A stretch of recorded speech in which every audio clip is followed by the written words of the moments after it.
नमस्कार मंडळी, तू ही रे माझा मितवा या मालिकेच्या पुढील भागामध्ये आज आपण पाहणार आहोत की एकीकडे अर्णव ईश्वरीला म्हणत असतो की तो राकेश एकदा एक्सपोज झाला की त्याचं जे काही करायचं ते पोलीसच करतील.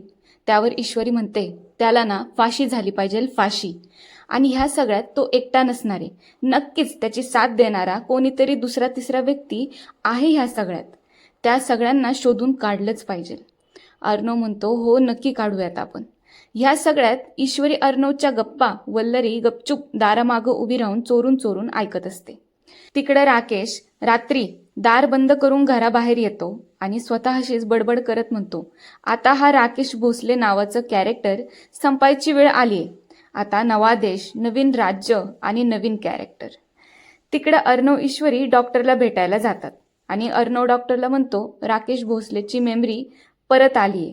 डॉक्टरला सगळं माहीतच असतं, तरी पण डॉक्टर नाटक करत म्हणतो, अरे वा, खरंच, मग तर ही खूप छान बातमी दिलीत तुम्ही. अर्णव परत म्हणतो, पण राकेशचं असं म्हणणं आहे की तुम्ही त्याचा ॲक्सिडेंट मुद्दामून घडवून आणला होता. डॉक्टर आता पूर्णपणे अडकलाय.